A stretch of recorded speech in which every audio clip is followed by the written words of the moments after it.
Para a gente começar, eu gosto de trazer esse meme aqui, né?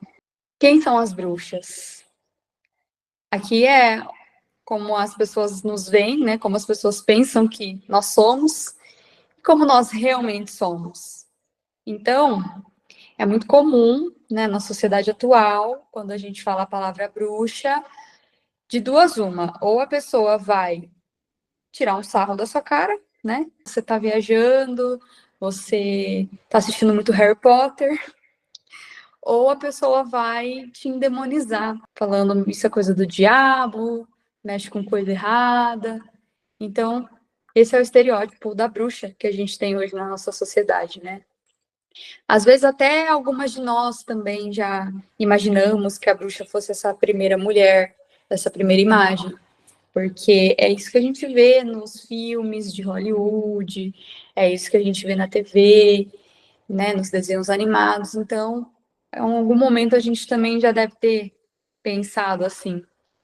Mas, na realidade, as bruxas, tanto as bruxas de hoje quanto as bruxas do passado, elas eram mulheres normais, mulheres que tinham mais aproximação com a natureza. O que é de fato a bruxaria? A bruxaria, ao contrário do que muitos pensam, ela não é uma religião. Ela é um movimento ou uma filosofia de vida que resgata costumes ancestrais da época do paganismo e também resgata a nossa conexão com a natureza. Então, você não precisa, por exemplo, ser de nenhuma religião para você ser considerada uma bruxa. Apesar de sim, existem religiões baseadas na bruxaria, que é o caso da Wicca. Vocês já devem ter ouvido falar esse nome. Mas a Wicca e a bruxaria não são a mesma coisa. A Wicca é uma religião que tem ali uma doutrina, regras, você precisa fazer parte de um coven para participar dessa religião. A bruxaria, ela é um movimento livre. Então, você pode ser bruxa se você quiser, se você se identificar, e não necessariamente você precisa entrar para um grupo, se converter. Não tem nada disso na bruxaria. Não tem um batismo, uma oficialização. Tem algumas pessoas que gostam de fazer alguns rituais de iniciação, que é essa parte ritualística é muito importante para você sentir que você agora está vivendo uma vida diferente, né? Então a gente ritualiza as passagens da vida, né? Para a gente sentir que alguma coisa mudou. Quando a gente não ritualiza, a gente não sente diferença nenhuma. A gente continua vivendo normal. Então, algumas pessoas gostam de fazer uma iniciação, mas não é também obrigatório fazer uma iniciação para você ser considerado uma bruxa. Então, aqui, a gente tem que banir já de uma vez por todas essa relação que as pessoas fazem da bruxaria com o demônio, principalmente, né, que é uma imagem que a igreja pintou da bruxa há muito tempo atrás. E a gente vai falar sobre isso também nessa aula. Então a gente vai ter que falar um pouquinho da história, né? Senta que lá vem história. Essa aqui é uma linha do tempo básica, bem básica sobre a história da bruxaria. Para a gente começar a contar essa história, a gente vai precisar voltar quase que no início da humanidade, ou literalmente no início da humanidade, para vocês entenderem como é que, né, as religiões foram se formando e a mulher foi endemonizada como bruxa ao longo da história. Primeiro ponto, deusa mãe. Esse pontinho aí, esse período é o período paleolítico, é o período lá da época das cavernas, literalmente. Então, naquela época, a sociedade não era organizada como ela é hoje, né? Não tinha essa estrutura toda. A galera vivia como selvagens. Só que, aos pouquinhos, eles começaram a se organizar em grupos que foram se tornando ali comunidades, pequenas comunidades, tá? E existiam vários grupos. né, distantes um do outro, mas existiam vários grupinhos aí de pessoas na época das cavernas. E esses grupinhos, eles tinham uma estrutura própria ali, cada um funcionava de um jeito. Como não tinha um padrão, né, naquela época não existia como padronizar uma sociedade, cada grupo inventava a sua forma de funcionar e que o que dava certo era o que acontecia. E aí tinha-se no mínimo, três tipos de sociedades, mini sociedades naquela época. Tinha as sociedades matrifocais, que eram as sociedades que a mulher tinha uma importância muito grande naquele pequeno grupo. Então, a mulher ela tinha uma importância equivalente à do homem na sociedade matrifocal. Então, era equilibrado ali, não era nem a mulher melhor e nem o homem melhor, era um equilíbrio. Existiam também as comunidades patriarcais, que já existiam desde quando o mundo é mundo, que é o que a gente conhece hoje, que o homem ele é mais importante do que a mulher é subjugada, ela fica ali em segundo plano, apenas como a parceira do homem. E existiam também as sociedades matriarcais. Não, patriarcal e matriarcal, que é o contrário do patriarcado, ou seja, aquelas sociedades onde a mulher era superior ao homem, onde a mulher tinha essa posição de poder, de comandar. Inclusive, existem historiadores que falam que algumas comunidades da Amazônia, nas mulheres amazônicas, elas que iam para a guerra, elas que iam para a caça, elas que saíam para caçar e os homens que ficavam na aldeia. Então, existiam esses três tipos de tribos, vamos chamar assim. E a mulher, dentro dessas comunidades, tanto matriarcal quanto matrifocal, ela era muito importante. Ela era extremamente importante. Ela era valorizada, ela era tida como uma deusa.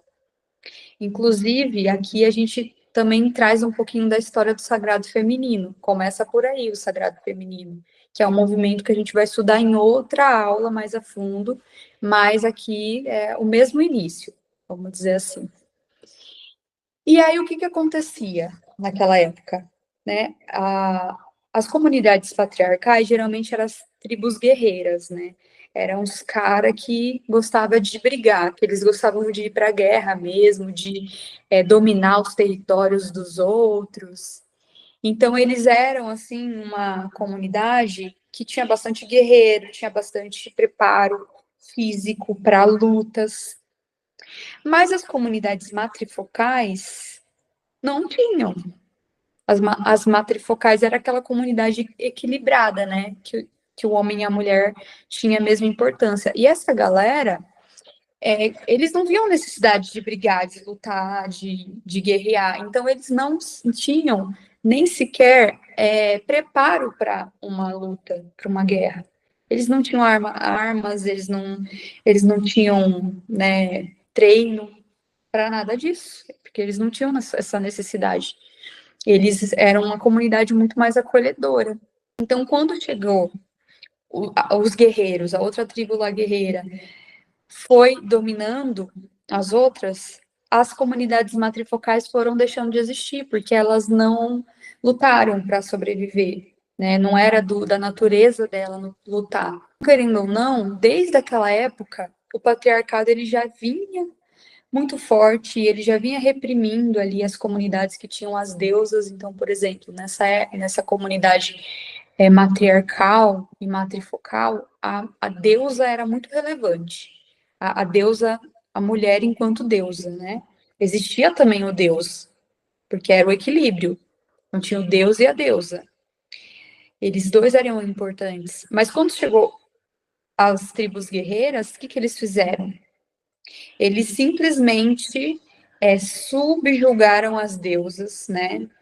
E colocaram os deuses acima delas. Então eles disseram assim, ó, as suas deusas, elas não são tão poderosas, não. Quem são poderosos são os nossos deuses, os deuses homens. Então, as deusas, elas são só as esposas dos deuses, ou no máximo as filhas dos deuses, entendeu? Mas elas não têm tanto poder assim. Então começou daí já. Quem eram esses deuses e essas deusas que eu tanto estou falando aqui? Eram os aspectos da natureza. Então, naquela época, não existia cristianismo. Não existia um Deus cristão, estava anos-luz de acontecer isso, porque o que eu estou contando para vocês, mais ou menos 4.000 anos antes de Cristo, tá? Então, os deuses deles eram a natureza e os aspectos da natureza. Então, a deusa mãe era a terra. Era a terra porque a terra dava frutos, né? Ela era fértil e era dessa terra que a galera se sustentava. Naquela época, o trabalho era esse, né? Era o plantio e a colheita. Então, a galera cultuava essa terra como algo sagrado, porque era a partir dela que eles tinham um sustento e eles sobreviviam. Assim como a caça, os dois meios de sobrevivência, né? O cultivo e a caça. A caça já era mais voltada para essa galera aí das tribos guerreiras que gostava de brigar. Então, eles tinham os deuses deles da caça, os deuses masculinos.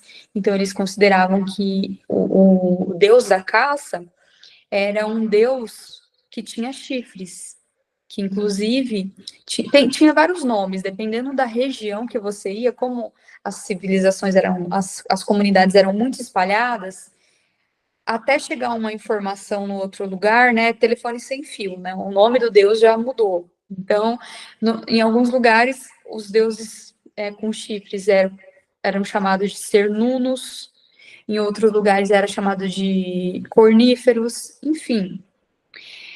Mas o foco era essa questão da caça. Os deuses homens eram voltados à caça, alguns eram em relação ao trovão, né, que muita gente conhece da mitologia nórdica. O Thor. O Thor é o deus do trovão. O pessoal lá na época das cavernas, eles viam lá o raio, o trovão vindo do céu e eles não entendiam que aquilo ali era uma coisa natural, né? Eles achavam que era uma manifestação divina, uma manifestação espiritual. Então eles acreditavam que aquele raio, aquele trovão era um deus. Assim como o sol, assim como a lua, assim como as estrelas, assim como o rio, o mar. Então tudo foi virando deuses e deusas, entendeu? Não era uma religião, né, ainda essa época, mas era uma filosofia de vida politeísta, né? Politeísta. Poli vem da origem de plural, né, de vários. Ista significa fé. Então, o politeísmo é a fé em vários deuses, em várias divindades. Naquela época, todo mundo era politeísta. Então, o que foi acontecendo? As comunidades patriarcais foram, aos poucos, vencendo as comunidades matrifocais. E o deus, ele ficou em maior evidência do que a deusa. Mas a deusa ainda existia. Ela estava ali. Um pouco em menor proporção, mas ela estava ali. As pessoas podiam cultuar a deusa, podiam ver a mulher ainda como sagrada, porque a mulher gerava vida, né? Então as pessoas viam o fato da mulher gerar uma vida humana na barriga dela e depois nascer, né? Era tudo muito mágico na cabeça deles. Eles achavam incrível, porque como que uma pessoa, uma mulher, do nada, ela começa a inchar, né? A barriga dela começa a crescer e depois de um tempo nasce um bebê, um ser humano. Então eles achavam isso tudo muito, muito divino. Então por isso que a mulher era considerada deusa. Só que aí, depois de um tempo, eles perceberam que para a mulher gerar um bebê, ela precisava do homem. E foi também isso que contribuiu para que a mulher fosse subjugada dentro dessa sociedade, daquela sociedade daquela época. Então, se você precisa de nós para gerar vida, você não é tão importante, você não é a deusa principal, você é inferior ao homem. Então foram essas ideias que a galera foi criando, né? Mas, gente, a coisa ainda pode piorar. Aí a gente acha assim, então foi por isso. Não, não foi por isso. Até a gente chegar na bruxa, muita coisa aconteceu. Mas foi aí que começou, né? Então, por exemplo, aí a gente sai daqui do período paleolítico e vamos para o paganismo. o paganismo, todo mundo já era pagão, né? Desde o período paleolítico, mas não existia essa definição do que era pagão. Então, o paganismo ele começou a se diferenciar, né, e ganhar esse termo quando também foram surgindo as outras religiões. Então, muito tempo depois disso tudo, né, 600 anos antes de Cristo, foi quando começou a se falar na possibilidade de um único Deus. Então, isso foi antes de Cristo ainda. Em 600 anos de Cristo, um filósofo chamado Zaratustra, ele começou com essa ideia de que não existiam vários deuses, existia um só. E, além disso, ele veio com a ideia de que o Deus que existia, esse único que existia, ele não poderia ser ruim, ele só poderia ser bom. Porque até então, os deuses pagãos, que eram a natureza, eles eram bons e ruins. Eles tinham ali dos dois aspectos. Por exemplo, vamos continuar no exemplo ali da tempestade, né, dos raios e trovões. A chuva da tempestade, ela tem o poder ali de regar as plantas, as árvores, alimentar os rios, né? Então é importante a chuva. Mas se um raio numa tempestade cai na cabeça de alguém, mata a pessoa. Então, eles tinham essa concepção no paganismo que os deuses eles eram bons e ruins, né? Ia depender ali de vários aspectos. E esse Zaratustra, ele veio com a ideia assim, gente, não, Deus não pode ser ruim. Ele é só bom, sempre bom. E se tiver alguma coisa de ruim, não é de Deus. E aí, como não é de Deus, tem que ser de alguém, porque existe o mal, né? O mal existe, não é? É inegável. Então, de quem que é? É do rival de Deus. O rival de Deus que chamaram de diabo. Mas até então, até esse momento, era tudo muito filosófico, era uma filosofia, esses pensamentos do Zaratustra, não era ainda a igreja, era só uma ideia dele. Aí sim, depois, né, de quando surgiu o cristianismo, que foi mais ou menos 390 antes de Cristo. Então, olha só, quase mais de 300 anos depois do Zaratustra, quase 400 anos depois do Zaratustra, a igreja se instaurou como cristianismo de fato. E aí eles pegaram essa ideia do Zaratustra e deram força, deram uma forma. Então foi aí que eles criaram essa figura do diabo. E da onde vem essa figura do diabo? Eu vou deixar vocês responderem. A imagem dele veio do deus da guerra, né? Que ele tinha chifres. Exatamente. Porque o que acontece? Quando você quer oprimir um povo, a primeira coisa que você faz, você endemoniza os deuses deles. Porque se eles não podem ter fé em algo divino, eles vão ter o quê? Não tem aonde eles se escorar, não tem onde eles se manter forte se eles não podem nem cultuar o seu Deus. Então, isso é uma forma estratégica, é a arte da guerra, gente. Isso é uma estratégia de guerra. Você tirar a fé da pessoa. Então, eles fizeram isso de propósito. Eles pegaram os deuses dos pagãos e pintaram como se fosse o diabo. Os deuses homens, né? Que eram esses deuses de chifres. Por isso que o diabo tem chifre. Agora, as deusas mulheres, eles nem se deram o trabalho de tentar trazer para o cristianismo. Eles simplesmente boicotaram as mulheres. Tiraram a mulher totalmente da cena no cristianismo. Inclusive, né, lá na igreja, o que se fala? Pai, Filho e Espírito Santo, né? É o que a galera fala lá. Quem que é esse Espírito Santo? Esse Espírito Santo é a mulher. Era para ser pai, filho e mãe, naturalmente, né? mas eles não podiam deixar a mulher numa posição de destaque dentro da filosofia deles, porque eles queriam reforçar o patriarcado. A igreja veio para reforçar o patriarcado. O patriarcado já existia, como eu falei para vocês, desde que mundo é mundo, mas ele só se tornou o que ele é hoje, do jeito que a gente conhece, por conta da igreja. Então a igreja corroborou, ela simplesmente ignorou a deusa. A deusa nem existe. Ela falou isso, nem existe deusa. E o deus do pagão é o diabo. Entendeu? A estratégia? E aí eles começaram a famosa Inquisição, né?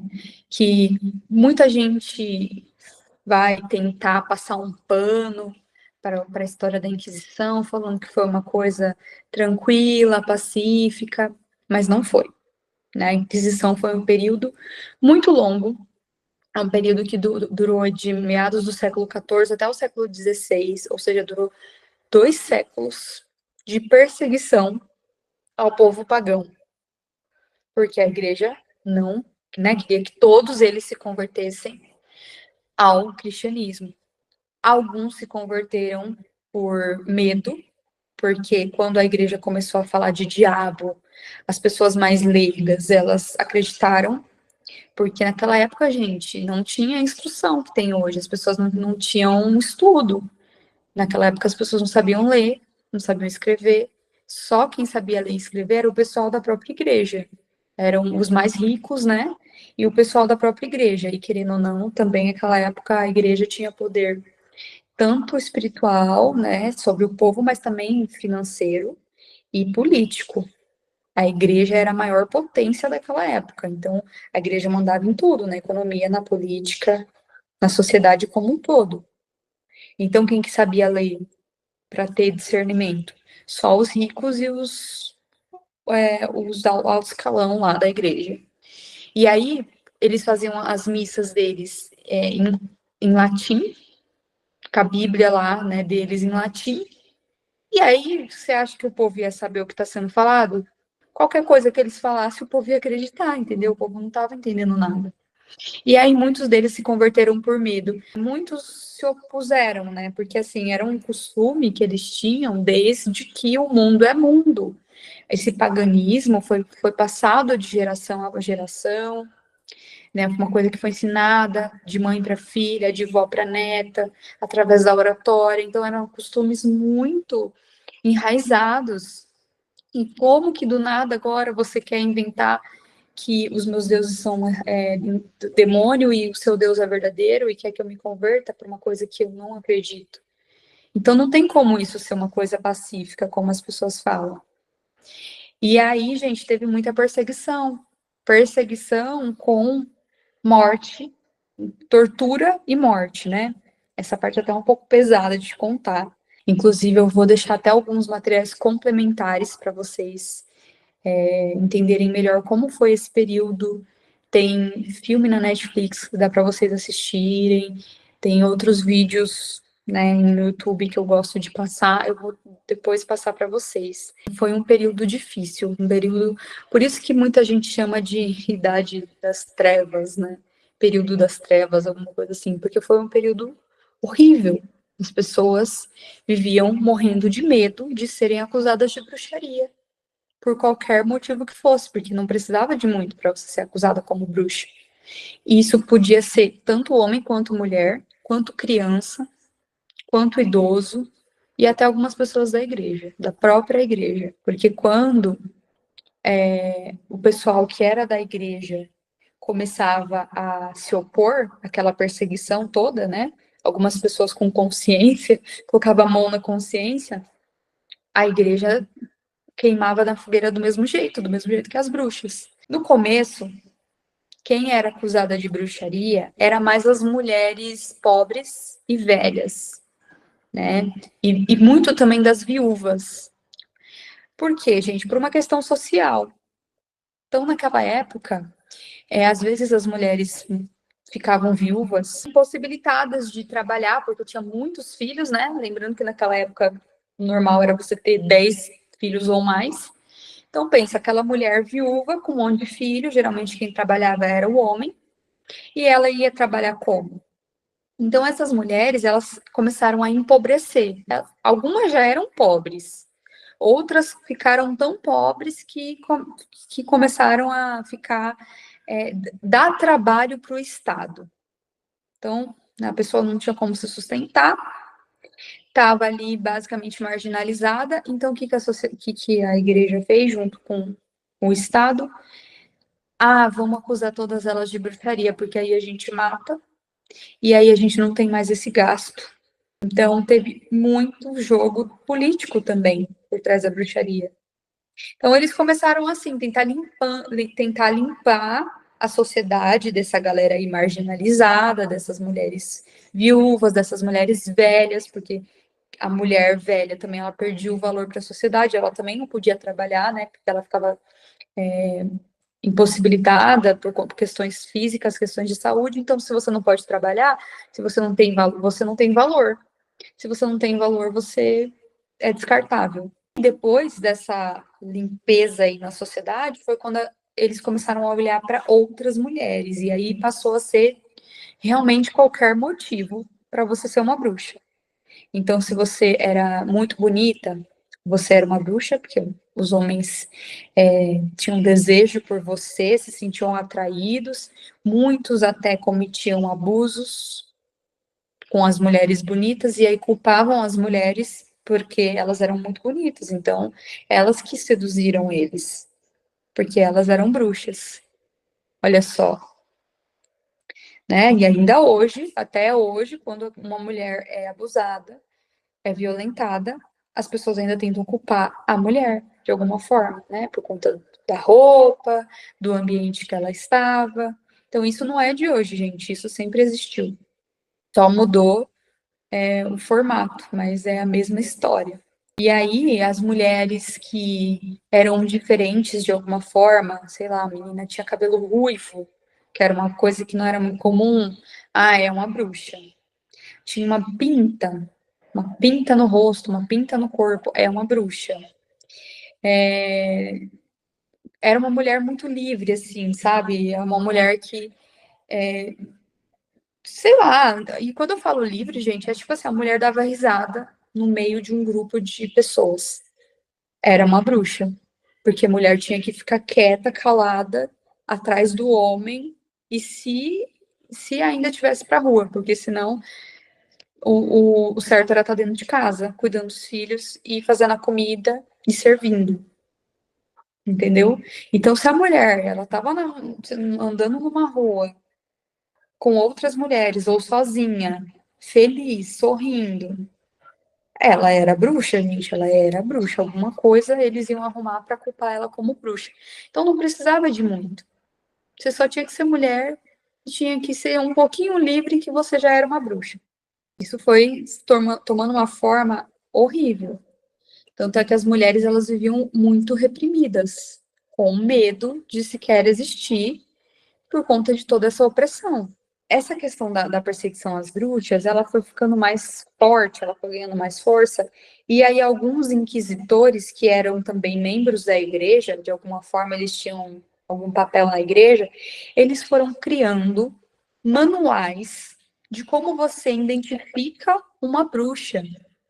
E não só identifica, mas como que você tortura e executa uma pessoa acusada de bruxaria.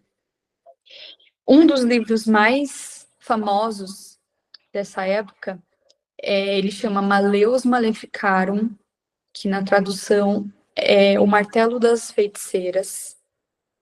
Esse livro, ele existe ainda hoje, se você for, né, numa livraria, numa biblioteca, você pode encontrar. Ali continha várias atrocidades, né, de como que a mulher poderia ser identificada, torturada e morta como bruxa. É umas coisas muito horríveis mesmo, que nem vale a pena eu falar aqui para vocês, porque é bem pesado. Mas eu coloquei aqui alguns pontos que eles consideravam para a mulher ser uma bruxa. Veja bem como que isso tudo era muito bem amarrado. Primeiro, a pessoa ela tinha que renunciar à fé cristã.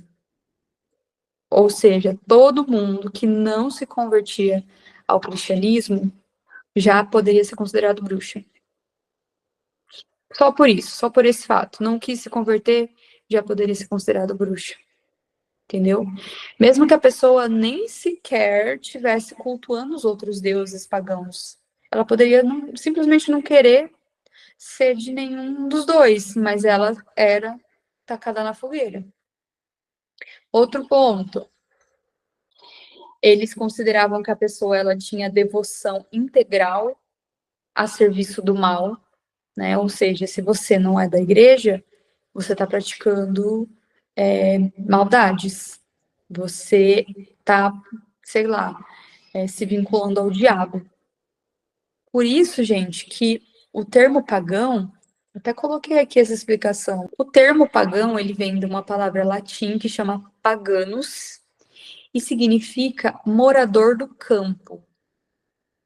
Ou seja, os pagãos eram simplesmente pessoas camponesas, os camponeses, simples camponeses, os trabalhadores rurais, que viviam do seu trabalho, da terra, da sua colheita, pessoas rurais, eles eram os pagãos. Então, se você não se converteu, você estava se dedicando ao mal, às vezes a pessoa estava só lá, ó, plantando e colhendo o sustento dela, mas a igreja considerou isso paganismo, maldade e demônio. O que fazia uma pessoa se tornar uma bruxa?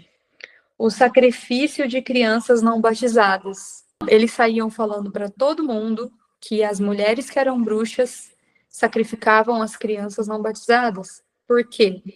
Porque aí o povo ia ficar morrendo de medo e batizar todos os seus filhos. Então, era uma outra estratégia dessa conversão forçada, à base do medo. Era tudo amarrado, gente, não tinha um ponto sem nó.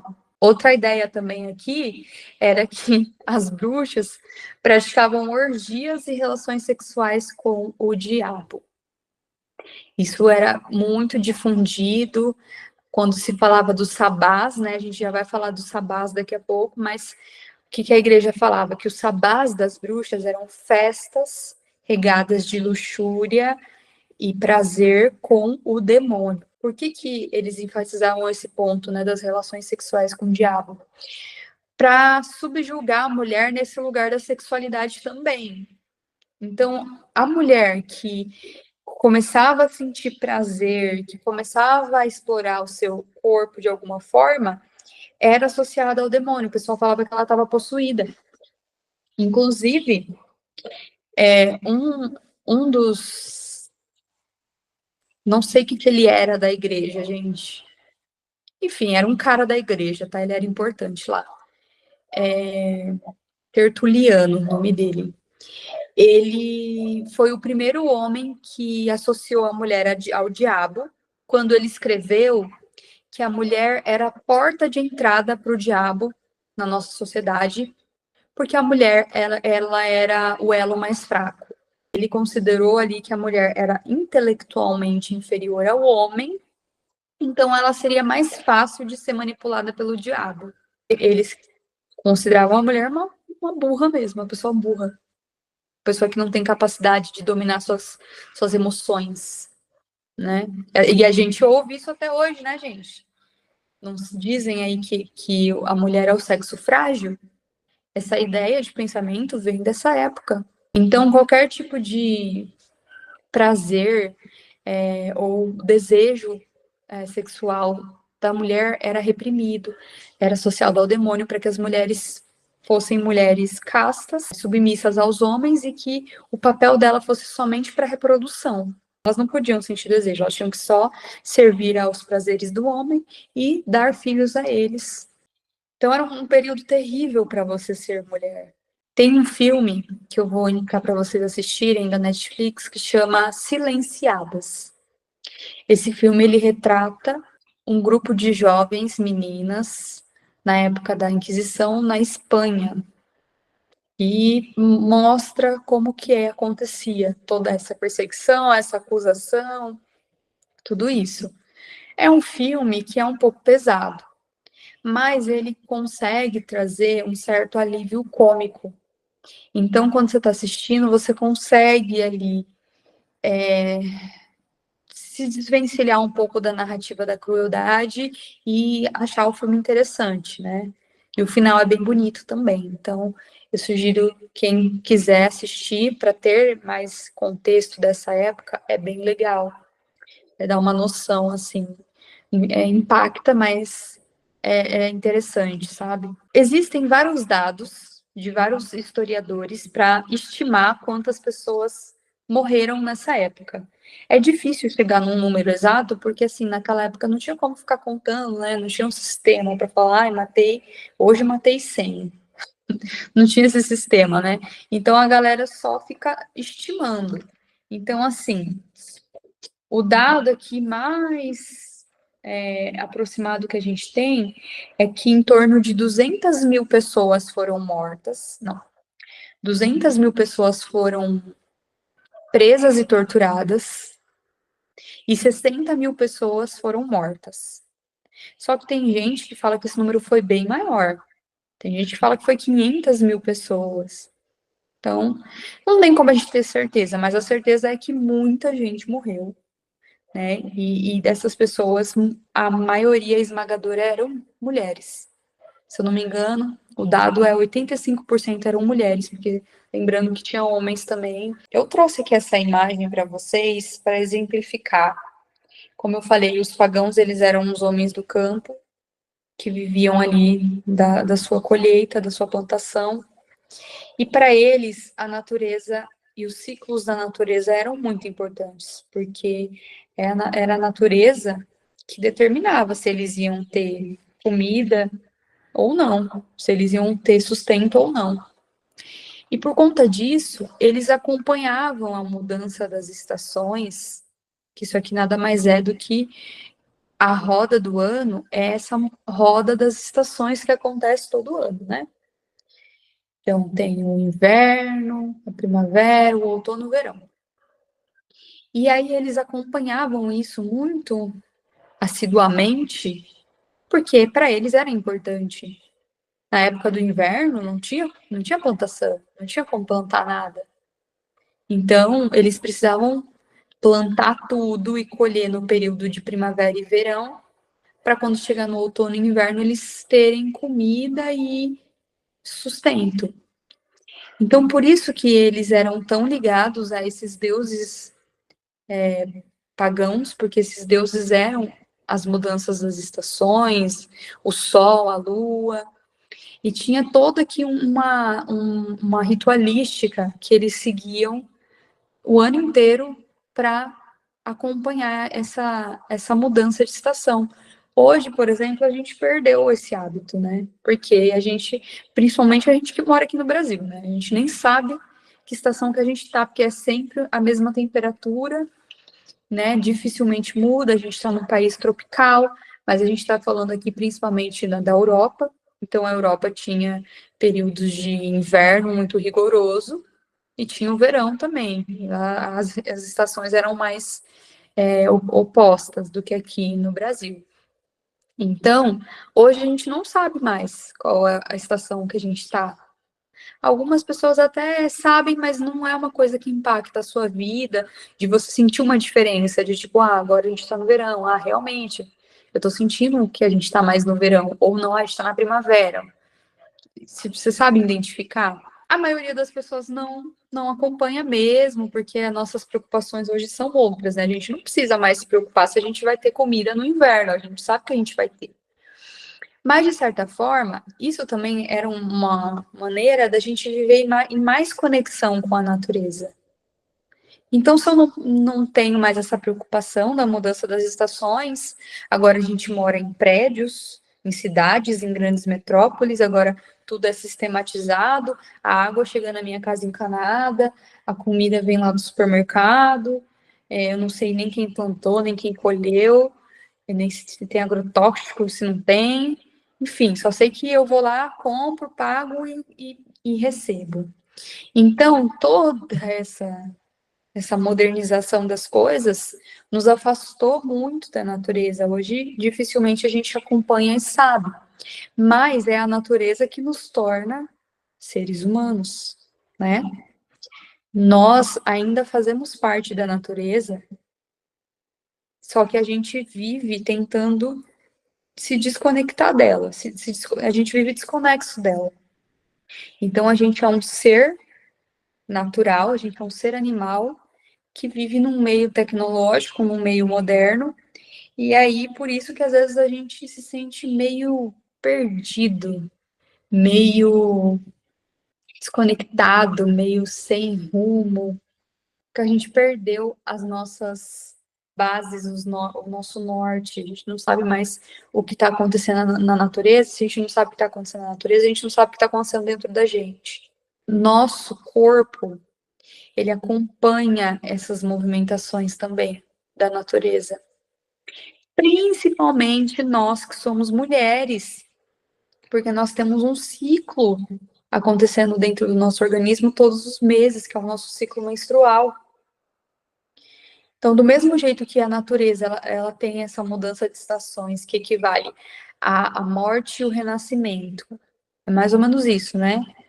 Todo ano o sol ele vai nascendo na primavera, atinge o seu auge no verão, começa a diminuir a força no outono e morre no inverno.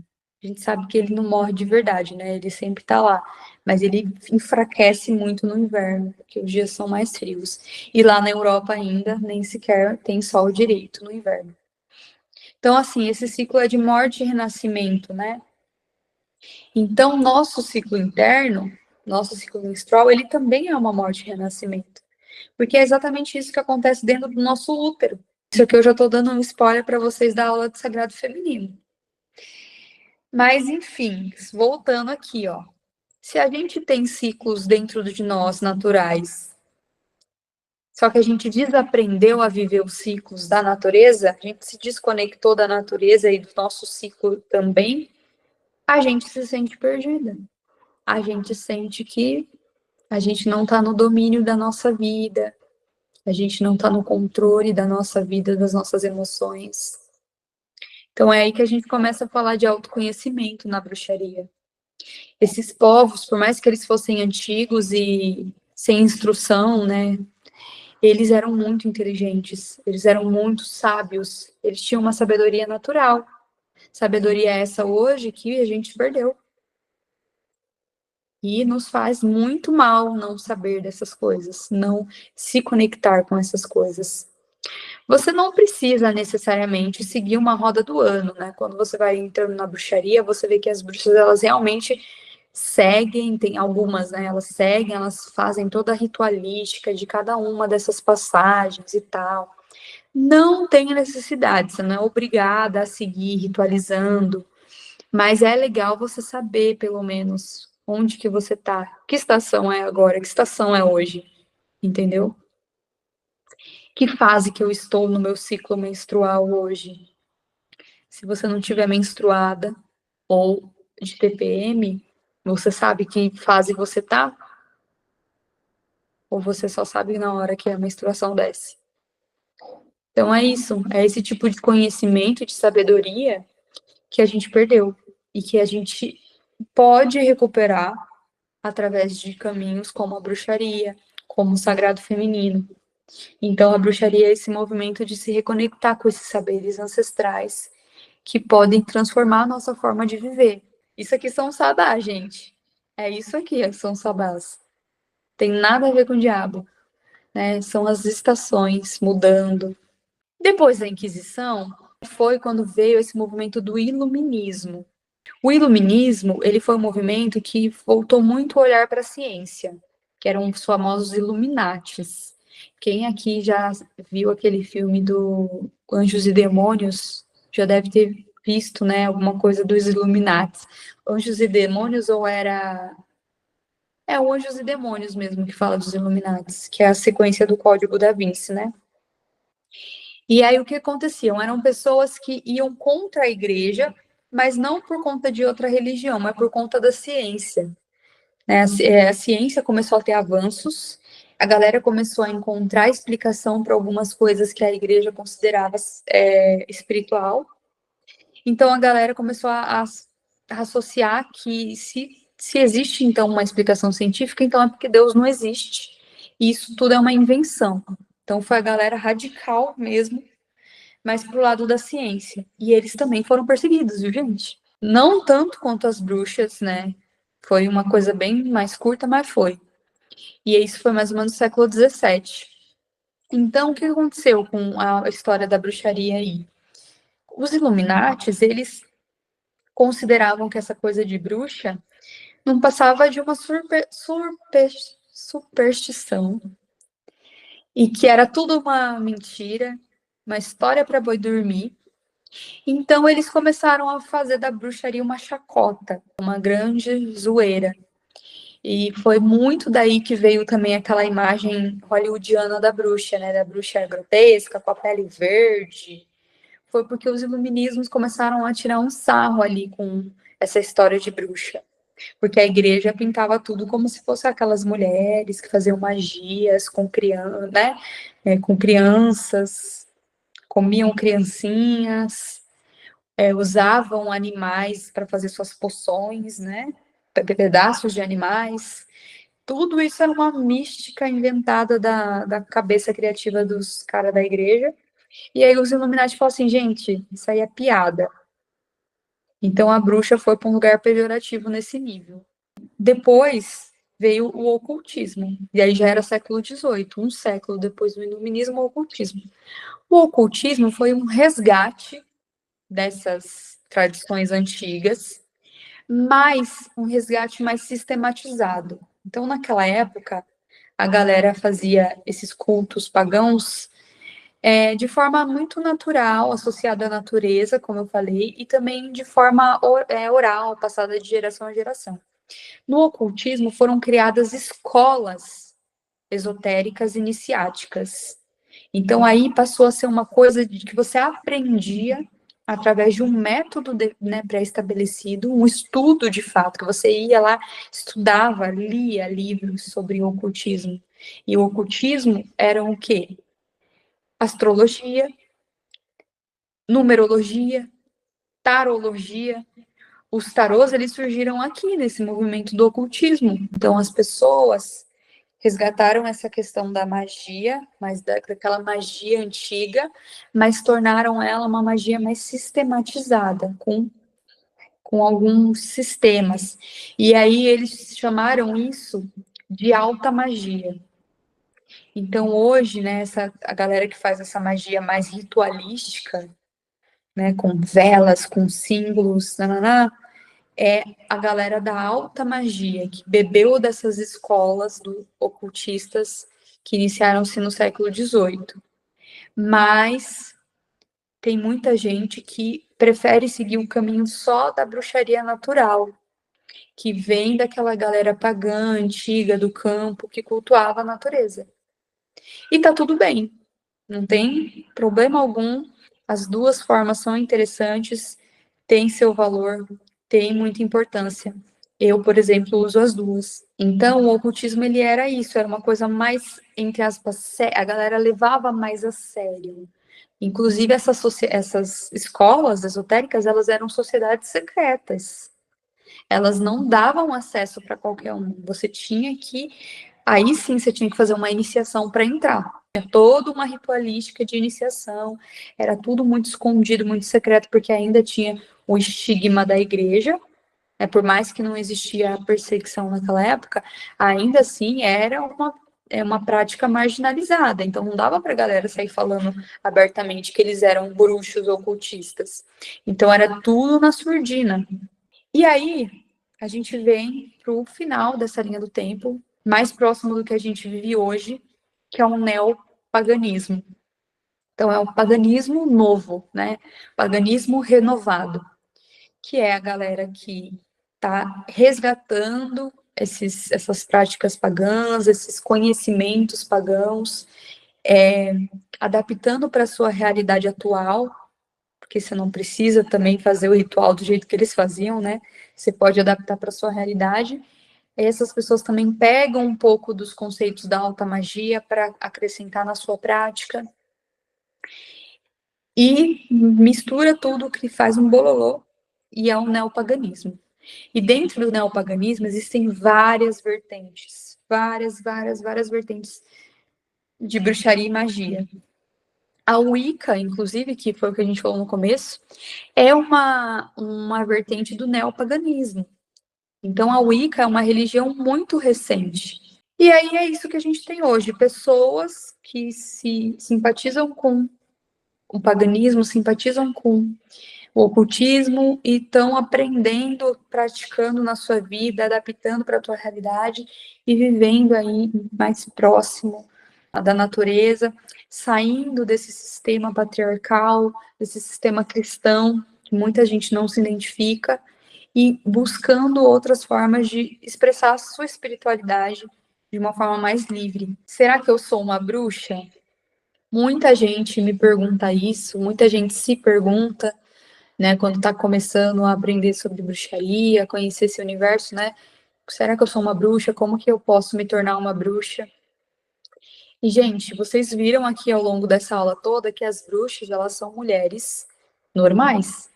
São mulheres como qualquer outra mulher. A diferença é que a bruxa, ela é livre.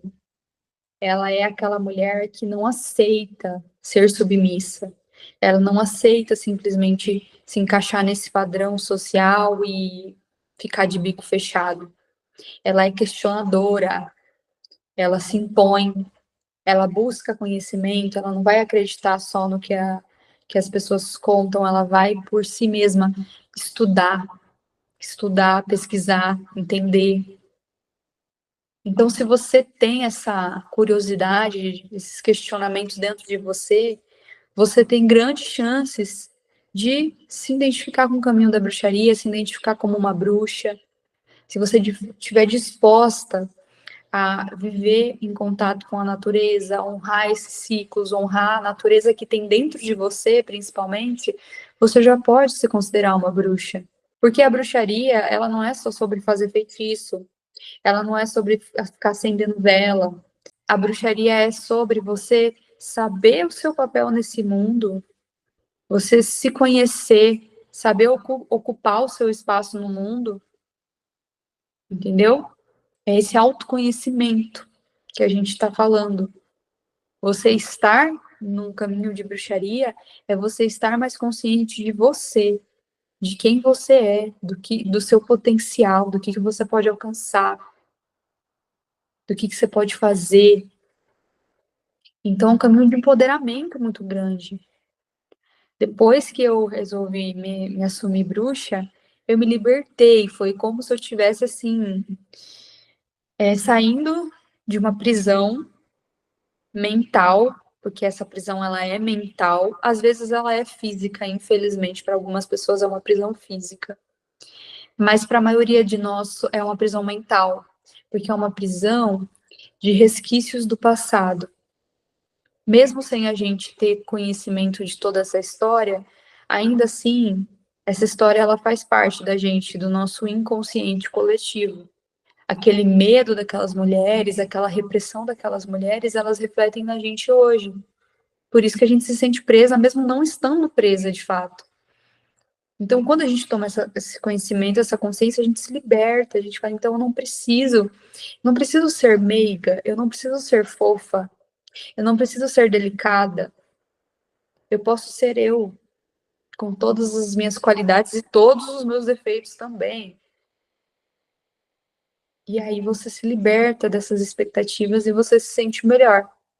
Vai mudar a sociedade? Não vai. Não, sinto muito te dizer, não vai mudar toda a sociedade de uma hora para outra. Mas só de você se mudar, mudar essa forma de pensar, arrancar essa amarra, já melhora a vida 1000%. Então, é isso que é ser uma bruxa. Então, qualquer uma de vocês pode ser uma bruxa. Basta você se identificar como uma.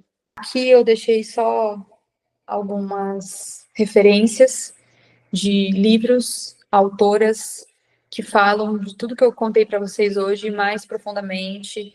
Então, aqui a gente tem desde antropólogas, mulheres antropólogas que estudam essa questão mais social, né? Tem também outras mulheres que vão mais por esse olhar da bruxaria.